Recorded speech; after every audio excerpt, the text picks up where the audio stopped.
One nation one election దేశానికి అవసరమైన మార్పు అని AP deputy CM Pawan Kalyan అన్నారు. భారత్ కున్న సామర్థ్యం రీత్యా ఆచరణ సాధ్యమేనని చెప్పారు. చెన్నైలో వన్ నేషన్ వన్ ఎలక్షన్ పై నిర్వహించిన సెమినార్ లో ఆయన మాట్లాడారు. Ramnath Kovindji's leadership, the committee was formed and they have suggested how to take forward this one nation, one election. Most of the people have agreed, except certain parties from India Alliance. I came to Tamil Nadu to request Honorable CM Sri Stalin Avargal to rethink, to recall his decision. I can't audible. The audio, like sound is for me. Microphone. Okay, unless they keep quiet, I cannot shout loud. This is very honest request to Honorable CM of Tamil Nadu, Sri Thiru Stalin Avargal, to recall his decision and to support one nation, one election. We have to understand the amount of resources. In the world, they say, we all know that US presidential elections are the most expensive. In last elections, India has crossed, our country has crossed American elections. And the amount of resources we are spending, close to 800 days we are losing in 5-year time, because of consistent and constant electoral process, some way or the other. Either way, in one state, 3-4 states continuously the electoral process happens, election preparedness, post-elections, pre-elections, and depending on that, the strategies change for the other states. And we are caught up in an entire cycle of electoral process. We are not really focusing on development. That's what Honorable PM Modi's vision is. And as he's been doing a tremendous hard work and tremendous growth. From 14th to we came 4th place in growth index. And we have to understand that. Imagine if you have a stability, electoral stability, a political stability and electoral stability is very essential for the growth of democracy, the growth of our nation. This is what I came here to appeal and also to make people understand. The youth of this country, the youth of Tamil Nadu, we are talking about you. We are talking about your future. Either we win elections or it doesn't make a difference. But every time your valuable time is caught up in electoral process, it is going to affect your lives. And for my personal example, I can tell you, we came almost in another few more days, I think we're going to finish 1-year term. And in this 1 year, 3.5 to 4 months, I am not able to go do certain developmental activities because some part of the Andhra Pradesh is some kind of MLC election is happening. Or some kind of local board elections keep happening. And I was forced. నాదవరం మండలం సుందరకోట పంచాయతీ పరిధిలో జరుగుతున్న క్రమలీటరేట్ త్రవ్వకాలను అరికట్టాలని నర్సీపట్నం మాజీ MLA Ganesh Kumar demand చేశారు. సోమవారం Anakapalli collector Vijayakrishnan కు ఫిర్యాదు చేశారు. Sir, అందరికీ నమస్కారం అండి. ఈరోజు నర్సీపట్నం సంబంధించి లాటరేట్పై ఈరోజు గౌరవ జిల్లా కలెక్టర్ గారిని కలవడం జరిగింది. అయితే మనందరికీ తెలిసి ఈరోజు చూస్తే నర్సీపట్నంలో చింతకాల అయ్యన్న పాత్రుడు లాటరేట్పై సుమారుగా రోజుకి 3 కోట్ల రూపాయలు సంపాదించే కార్యక్రమం చేపట్టడం జరుగుతుంది. నర్సీపట్నం నియోజకవర్గం నాతవరం మండలం సుందరకోట పంచాయతీకి సంబంధించి ఏదైతే ఈ తవ్వకాలు జరుగుతున్నాయో లాటరేట్ తవ్వకాలు నిబంధనలకు విరుద్ధంగా అయ్యన్న పాత్రుడు దోపిడీ చేస్తున్న సంగతి మనందరం చూస్తున్నాం. అందులో భాగంగానే గత నెల 28వ తారీఖున గౌరవ కలెక్టర్ గారు నర్సీపట్నం ఇచ్చేసినప్పుడు స్వయంగా నేనే రికమెండేషన్ ఇవ్వడం జరిగింది. అందులో అంశాలు ఏంటంటే లాటరేట్ తవ్వకాల వద్ద వే బ్రిడ్జి లేకుండా చేస్తానని చెప్పి ఒకటి, 2 నేషనల్ గ్రీన్ ట్రిబ్యునల్లో పెండింగ్లో ఉంది కేసు అని చెప్పి కేసు పెండింగ్ ఉన్నప్పుడు కూడా చేస్తానని ఒకటి, ఆదివాసీల హక్కులు ఉల్లంఘిస్తున్నారని చెప్పి ఒకటి, అలాగే రాయల్టీ విషయంలో మోసం జరుగుతుందని చెప్పి ఈ 4 అంశాల మీద ముఖ్యంగా అక్రమ మైనింగ్పై ఏదైతే చేస్తారో అక్రమ మైనింగ్పై విచారణ జరిపి అక్రమ తవ్వకాలపై చర్యలు తీసుకోవాలని చెప్పి మరి మొన్న లాస్ట్ టైము 28వ తారీఖున గౌరవ కలెక్టర్ గారు నర్సీపట్నం వచ్చినప్పుడు ఒక రిప్రజెంటేషన్ ఇచ్చాం. అది రిప్రజెంటేషన్ ఇచ్చినప్పుడు సుమారుగా అది 28వ తారీఖున ఇస్తే 15 రోజులు గడువు తేదీ అని చెప్పి చెప్పడం జరిగింది. అంటే 13/5/2025 గడువు తేదీ, అంటే సుమారుగా 15 రోజులు అయిపోయింది. గడువు తేదీ అయ్యి 15 రోజులు అయిన తర్వాత మన గడువు తేదీ 15 రోజులు అయింది. అంటే ఒకటేంటంటే ఏదైతే 13వ తారీఖు గడువు తేదీ ఉన్నారో 14వ తారీఖున మళ్ళీ ప్రెస్ మీట్ పెట్టాం. ప్రెస్ మీట్ ద్వారా అధికారులకు తెలియజేయాలనే ఉద్దేశం మీద మళ్ళీ దీని మీద ఒక కార్యక్రమం పెట్టి మరి ఏదైతే ఈ అక్రమ రవాణా జరుగుతుందో, అక్రమ తవ్వకాలు జరుగుతున్నాయో రోజుకి సుమారుగా 5,000 టన్నులు తీస్తున్నారు. సుమారుగా 3,000 రూపాయలు ఒక టన్ను విలువ అన్ని పోను అని చెప్పి సుమారుగా 1,50,00,000 రూపాయలు ఒక రోజుకి అయ్యన పాత్రుడు సంపాదన చేస్తానని చెప్పి మరి మీడియా ద్వారా అధికారులందరికీ కూడా చెప్పాం. మరి ఏంటంటే ఏదైతే మేము 28వ తారీఖున ఇచ్చామో నిజంగా గౌరవ కలెక్టర్ గారు స్పందించి ఉంటే ఆ 15 రోజుల్లో 22.5 కోట్ల దోపిడీ జరగకుండా ఉండేదని చెప్పి అన్నాం. అంటే స్పందించకపోవడం వల్ల 22.5 కోట్ల రూపాయలు అయిన దోపిడీ చేసిందని చెప్పి పత్రికా ముఖంగా మరి అక్కడ ఉన్న అధికారులందరూ కూడా చెప్పడం జరిగింది. అయితే మళ్ళీ ఈరోజు మళ్ళీ ఒకసారి మరి గౌరవ కలెక్టర్ గారిని కలిసాం. సుమారుగా 28 రోజులు అయిందండి. మరి ఈ రోజు కూడా మరి ఇవ్వలేదు, ఎక్నాలజ్మెంట్ అయితే ఇచ్చారని చెప్పి అన్నాం. అంటే నాకు అర్థం కావట్లేదు. ఒక ఎక్నాలజ్మెంట్ ఇచ్చారు, 15 రోజులు మరి గడువు ఇస్తూ పరిష్కరించే తేదీ 13 అన్నారు. ఇంటికి ఈరోజు సుమారుగా 13 అయిపోయిన తర్వాత 15 రోజుల తర్వాత మళ్ళీ 15 రోజులు అయింది. మరి ఎందుకు ఈ ఎక్నాలజ్మెంట్ అర్థం కావట్లేదు మాకు ఈ సందర్భంగా అని చెప్పి అడుగుతున్నాను. అయితే ముఖ్యంగా చెప్పాలంటే ఈరోజు మళ్ళీ ఈరోజు ఇచ్చిన మరి దరఖాస్తులో మేము చెప్పింది ఏంటంటే ఏదైతే లాటరైట్ తవ్వకాలు జరుగుతున్నావో ఇప్పటికే కూటమి పాలనపై పెద్ద ఎత్తున వ్యతిరేకత వస్తున్నట్లు పెందుర్తి మాజీ ఎమ్మెల్యే అదీప్ రాజు అన్నారు. సభవరంలో పార్టీకి చెందిన సర్పంచ్లు, ఎంపీటీసీలు, ముఖ్య నాయకులతో సమావేశం నిర్వహించారు. వైసీపీ ఓడిపోయినా ప్రజల ఆదరణ తగ్గలేదన్నారు.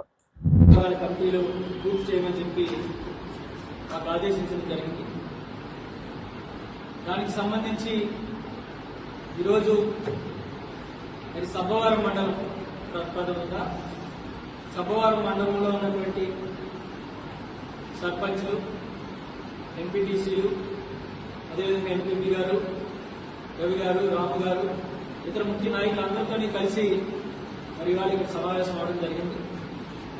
ప్రతి గ్రామం నుంచి కూడా అక్కడ ఉన్నటువంటి నాయకులు కానీ, కార్యకర్తలు కానీ వాళ్ళ అభిప్రాయాలు తీసుకొని పూర్తి స్థాయిలో పార్టీ కోసం సమయం కేటాయించి పార్టీ కోసం పనిచేయడానికి ఇంట్రెస్ట్ ఉన్నటువంటి ప్రతి ఒక్కరి పేర్లు కూడా మరి నమోదు చేసుకోవడం జరిగింది. మరి మరొక 2-3 రోజుల్లో మళ్ళీ ముఖ్య నాయకత్వం అంతా కూడా కూర్చొని ఆ కమిటీ కూడా పూర్తి స్థాయిలో బిల్డప్ చేసి మరి అధిష్టానాన్ని పంపించుకోవడం జరిగింది. ఏదైతే ఈరోజు మనం చూసుకుంటే ఏదైనా ఒక ప్రభుత్వం ఏర్పడిన తర్వాత ఎంతో కొంత ప్రభుత్వ వ్యతిరేకతలు ఉంటారు. కానీ చరిత్రలో ఎప్పుడూ లేనటువంటి విధంగా ఇప్పుడున్నటువంటి ఈ కూటమి పాలనపై ఇంకా సంవత్సరం కాలం కూడా పూర్తిగా అవ్వకముందే పెద్ద ఎత్తున వ్యతిరేకత రావడం అనేటువంటిది వాళ్ళు మనందరం కూడా చూస్తున్నాం. ఇచ్చినటువంటి ఏ ఒక్క హామీని కూడా నెరవేర్చుకుంటారు. ఎక్కడా సంక్షేమం కానీ అభివృద్ధి కానీ లేకుండా కేవలం వాళ్ళ స్వలాభం, వాళ్ళ సత్తుపండ్ల మీద దృష్టి పెడుతుంది కొన్నటువంటి కూటమి. ఇవాళ నేను అడుగుతున్నాను నేరుగా, సుమారుగా సంవత్సర కాలం పూర్తయింది. మీరు ప్రజలకు ఇచ్చినటువంటి ఒక్క సంక్షేమ కార్యక్రమాన్ని మీరు చెప్పగలరా? కనీసం ఒకటి మేము పలానా చేశాం, మా ప్రభుత్వం వచ్చిన తర్వాత సూపర్ 6లో భాగంగా చెప్పగలిగేటువంటి పరిస్థితి ఈ రోజు ఏ ఒక్క టీడీపీ నాయకులు కానీ, కార్యకర్తలు కానీ, కూటమిలో ఉన్నటువంటి నాయకులు కానీ లేనటువంటి సందర్భం. ఇవాళ వైఎస్ఆర్ కాంగ్రెస్ పార్టీ కొన్ని కారణాల వల్ల ఓటమి చెందినప్పటికీ కూడా ఎక్కడా కూడా ప్రజల తాలూకా మద్దతు కానీ, వాళ్ళ కార్యకర్తల ఉత్సాహం కానీ తగ్గలేదు అని చెప్పడానికి మొన్న జరిగినటువంటి పార్టీ కార్యాలయం ఓపెనింగ్ ప్రారంభోత్సవంలో చేసినటువంటి కార్యక్రమం నేను కూడా అనుకోలేదు అంత పెద్ద వ్యక్తి విజయవంతం అవుతుంది అని చెప్పి. అనుకున్న దానికన్నా 2-3 ప్రతి ఒక్క కార్యకర్త కూడా ఉత్సాహంగా వచ్చి దాన్ని విజయవంతం చేయడం జరిగింది. ప్రతి ఒక్క కార్యకర్తకి కూడా భరోసాగా ఉండాలి, వారి కష్టంలో ఆదుకోవాలి, పూర్తిగా అందుబాటులో ఉండాలనే ఉద్దేశంతోనే మనకి కార్యాలయం కూడా ప్రారంభించుకోవడం, మీద అందరికీ కూడా అందుబాటులో ఉండడం కూడా జరుగుతుంది. ప్రతి ఒక్కరు ఇవాళ ఎవరైతే ఇవాళ మండల కమిటీలో కానీ, అనుబంధ విభాగాలకు కానీ, జిల్లా విభాగాలకు కానీ మీ పేర్లు నమోదు చేసుకుంటున్నారు. దయచేసి ఏదో ఈ విజిటింగ్ కార్డులకు, ఫ్లెక్సీలకు పరిమితం అయ్యేటువంటి విధంగా కాకుండా పార్టీ మీద పూర్తి అంకితభావంతో పనిచేసేటువంటి వాళ్ళందరూ కూడా ఉండాలి అని చెప్పి తెలియజేసుకుంటూ దానికి వచ్చినటువంటి పేర్లన్నీ కూడా అందరూ కూడా కష్టపడి పార్టీ కోసం అంకితభావంతో పనిచేసేటువంటి వాళ్ళ పేర్లే నమోదయ్యి వాళ్ళందరూ కూడా పూర్తి స్థాయిలో మీకు ఏ బాధ్యత ఇచ్చినా సరే పూర్తి స్థాయిలో కష్టపడాలని చెప్పి కోరుకుంటూ ఒకసారి మరి కార్యక్రమం చేసినటువంటి పెద్దలందరికీ కూడా హృదయపూర్వకమైనటువంటి ధన్యవాదాలు తెలియజేసుకుంటూ టాలీవుడ్ లో ఇటీవల చోటు చేసుకున్న పరిణామాలపై ప్రముఖ నిర్మాత అరవింద్ స్పందించారు. ఈ మేరకు ఆదివారం నిర్వహించిన విలేకరుల సమావేశంలో ఆయన మాట్లాడారు. ఆ నలుగురు అంటూ 2 రోజుల నుంచి వార్తలు వచ్చాయి. వారి కబంధ హస్తాల్లోనే ఇండస్ట్రీ ఉన్నట్లు చిత్రీకరించారు. ఆ నలుగురికి నాకు సంబంధం లేదు అని పేర్కొన్నారు. మీడియా మిత్రులందరికీ నమస్కారం. 2 రోజులుగా ఇండస్ట్రీలో జరుగుతున్న విషయాలన్నీ మీకు అవగాహనలోనే ఉన్నాయి కాబట్టి వాటి గురించి వివరంగా చెప్పకుండా నేను వాటిలో వచ్చిన కొన్ని విషయాల గురించి నేను ఇక్కడ ప్రస్తావించడానికి మిమ్మల్ని అందరినీ ఆహ్వానించాను. ఇవాళ 2 రోజుల నుంచి ఆ నలుగురు అని వస్తుంది. ఆ నలుగురు కొంచెం నెగిటివ్ షేడ్ తోటి ఆ నలుగురు కబంధాస్తాలతోటి ఇండస్ట్రీని పట్టుకు బాబు ఆ నలుగురికి నాకు సంబంధం లేదు, ఆ నలుగురిలో నేను లేను. ఆహా అసలు ఇది 15 సంవత్సరాల క్రితం స్టార్ట్ అయింది ఆ నలుగురు అని. ఆ నలుగురు ఆ తర్వాత ఆ 10 అయింది, అది ఎవరు పట్టించుకోలేదు. ఓ 10 మంది దగ్గర ఉన్నాయి థియేటర్లో. నేను ఆ నలుగురు వ్యాపారంలో నేను బయటకు వచ్చేసాను. నేను లేను. కోవిడ్ ఆ టైంలోనే బయటకు వచ్చేసాను. నాకున్న అంటే ఎగ్జాంపుల్ మీరు ఇలా చెప్పొచ్చు అనుకోవచ్చు, తెలంగాణలో నాకు ఒక్క థియేటర్ కూడా లేదు ప్రస్తుతం. తెలంగాణలో నాకు ఉన్నది ఒకే ఒక థియేటర్, త్రిపుల్ఏ, దానికి ఓనర్. కనుక నా దగ్గర ఒక్క థియేటర్ కూడా లీజులో లేదు. ఆంధ్రాలో కూడా అన్నీ వదిలేసుకుంటా వచ్చేసి నా దగ్గర మొత్తం 1500 థియేటర్లు ఆంధ్రాలో ఉంటే, అదే మొత్తం తెలుగు రాష్ట్రాల్లో ఉంటే నా దగ్గర 15 లోపు ఉన్నాయి. అన్నీ వదిలేసుకుంటారాగా అవి కూడా మా స్టాఫ్ తోటి లీజులు అయిపోయిన తర్వాత ఎప్పుడు లీజులు రెన్యూ చేయకండి వీటిని అని చెప్పాను. కనుక నా దగ్గర ఆ థియేటర్లు లేవు. ఎందువల్ల నన్ను అంటే పాత అలవాటు కొద్దీ అందరూ నన్ను ఆ నలుగురులో అదేదో ఫోటోలు వేయడానికి మాది బాగుంటాయి కనుక అందరి పెద్దల ఫోటోలు వేస్తా విమర్శకు బాగుంటుంది కనుక కొంచెం అలా విమర్శిస్తున్నారు. నేను దయచేసి మీడియా మిత్రులను అడిగేది ఏంటంటే, ఆ నలుగురు అని వేసేటప్పుడు నన్ను కలపకండి. నేను లేను, ఆ వ్యాపారంలో లేను. నేను అన్నీ వదిలేశాను. 1500 థియేటర్లకి 15 మాత్రమే, 15 లోపే నా దగ్గర ఉన్నాయి. అవి కూడా త్వరలో నా దగ్గర ఉండవు, వద్దని చెప్పాను. అది ప్రథమంగా. తెలుగువారి పండుగల ఎన్టీఆర్ ఆత్మగౌరవ దినోత్సవం జరుపుకోవాలి. ప్రభుత్వం వెంటనే దీనిపై జీవో విడుదల చేయాలి. ఎన్టీఆర్ ని తెలుగు ప్రజలు భగవంతుడిలా కొలిచేవారు. రాష్ట్ర ముఖ్యమంత్రి నారా చంద్రబాబు నాయుడుకు తెలుగు శక్తి అధ్యక్షుడు బివి రామ్ విజ్ఞప్తి. అందరికీ ఉదయపూర్ నమస్కారాలు. నేడు ఈ ప్రెస్ మీట్ పెట్టడం ముఖ్య ఉద్దేశం 28ని ఎన్టీఆర్ జయంతిని తెలుగువారి ఆత్మదినోత్సవంగా చేయాలనేది ఇది తెలుగు ప్రజల ఆకాంక్ష. మరి ఈ డిమాండ్ భారతరత్న అనే డిమాండ్ కొన్ని ఏళ్ళ నుంచి ఉంది, కానీ అది ఆచార రూపంలోకి రావాలని కోరుకుంటున్నాం. కానీ అది భారతరత్న వస్తే కేవలం ఒకరోజే ఉంటుంది తప్ప, ఇది ప్రభుత్వపరంగా చేస్తే తెలుగు జాతి ఉన్నతకాలం ఈ కార్యక్రమం నడుస్తుంది. మనం చేస్తాం. ప్రతి ప్రభుత్వ కార్యాలయంలోని ఎన్టీఆర్ విగ్రహం పెట్టి నివాళులర్పించి సందేశం పాస్ చేస్తారు. ఈ జనరేషన్ మనకు తెలుసు, నెక్స్ట్ జనరేషన్ ఆ నెక్స్ట్ జనరేషన్ కూడా ఈ కార్యక్రమం ఎవరుగా ఉండాలని చెప్పి మేము కోరుకుంటున్నాం. మరి సీఎం గారు ఈరోజు సెక్రటరియట్లో మీరు ఆర్డర్స్ ఇస్తున్నట్లయితే రేపు లోపల డెఫినెట్గా జీవో వస్తుంది. మేము కోరేది ఒకటే విజ్ఞప్తిని, ఆయన 82లో పార్టీ పెట్టినప్పుడు ఆ రోజు తెలుగు వారిని చాలా నీచాన్నితంగా చూస్తాం. కాంగ్రెస్ పార్టీ ఎదిరించి పార్టీ పెట్టి తెలుగు సృష్టించారు, మన తెలుగు ఆత్మ నిలబెట్టారు. నన్ను ఒకటే కోరుతున్నాను, అలాంటి మహానుభావుడు ఎన్నో పాత్రలు చేసి వాళ్ళ భగవంతుడు రాముడిగా కృష్ణుడిగా ఏ పాత్ర చేస్తున్నా జనాలు ఆదరించారు. వెంకటేశ్వర స్వామి గారే ప్రజలు కూర్చారు. తిరుపతి వెళ్ళి తిరుపతి దర్శనం చేసుకొని మద్రాసు వెళ్ళి ఆయన దర్శనం చేసుకుని వచ్చేవారు. అంటే అలాంటి ప్రభావం జనాల మీద చూపించారు. సాక్షాత్తు ప్రజలు భగవంతుడిగా కొలిచారు. మరి అలాంటి వ్యక్తికి మనం ఇది చేయటం అనేది మన ఆంధ్రగా మనం భావిస్తున్నాం. ఎందుకంటే ఇది అలాంటి వ్యక్తి, మహనీయ వ్యక్తి భావి తరాలకు తెలియని ఉద్దేశంతో మేము దీని మీద చేస్తాం తప్ప కూడా కాదు.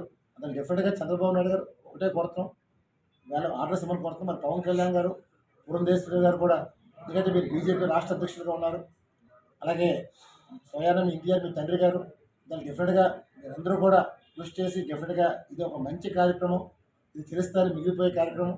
దానిలో మేము దీంట్లో నేను చంద్రబాబు గారితో 16 సంవత్సరాలు ట్రావెల్ చేశాను, ఏ రోజు కూడా ఏది అడగలేదు, అడగను కూడా. కానీ ఇది నా ఫస్ట్ కోరిక, లాస్ట్ కోరిక మీరు భావించాలని చెప్పి కోరుకుంటున్నాను.